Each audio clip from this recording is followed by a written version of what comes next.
If you ever find that you have unresolved emotional experiences sitting in your subconscious, consuming tremendous amount of energy, take a piece of paper and write down the problem on it.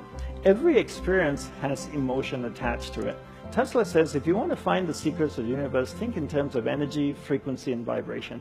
Everything is made up of energy, and it's vibrating at a certain frequency. If I have an experience, it has emotion attached to it, it's vibrating in my subconscious mind.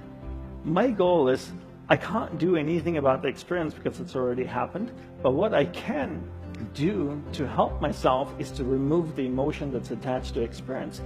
So I take a piece of paper, I write down the problem. As I write down the problem, something really interesting happens. That experience moves from my subconscious mind to my conscious mind because I'm reliving it. The interesting thing that happens is the energy, the emotion actually comes out of the experience, flows through my hands into the piece of paper. Now I crumble the piece of paper and I burn it in a fire. It could be a garbage can, a fireplace, it doesn't really matter. Does the fire destroy the emotion? No, because you can't destroy energy.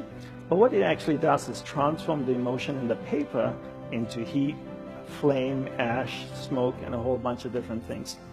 How many times should you write? Well, depending on the emotion. If it's an intense experience, you might have to write about it 3 or 4 times. If it's not so intense, maybe once or twice. I remember the first time I ever shared this exercise was with a group of entrepreneurs in Perth, actually, about 5 years ago. And one of them said to me, look down the pony, I realized that experiences have emotion attached to them. And I realized as well, when you relive it or you're writing about it, it goes from your subconscious mind to your conscious mind.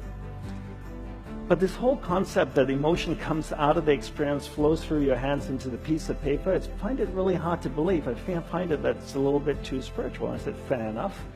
So I asked him, do you have kids? He says, yeah, I have a couple of kids, a 4-year-old and a 6-year-old. And I said, on Father's Day, on your birthday, do they ever make you cards? They said, they do that all the time. I said, how does it look? They go, well, it doesn't look that great. It's made by a 4-year-old. Let me ask you this way. If you saw it in the store, would you pay money for it? And they go like, no, no way. But do you keep it? He says, yeah, I keep every single one. And I asked him why. He said, well, it's so full of love.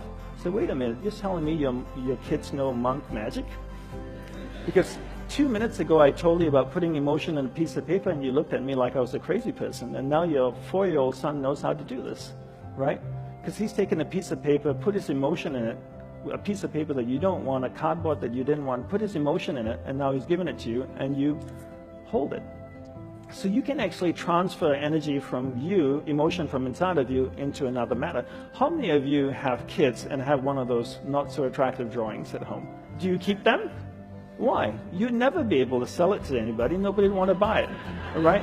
You keep it because it's so full of love. It's full of emotion, right? So you can move emotion out of you. So it makes energy cannot be created or destroyed, but it can be transferred or transformed from one thing to another.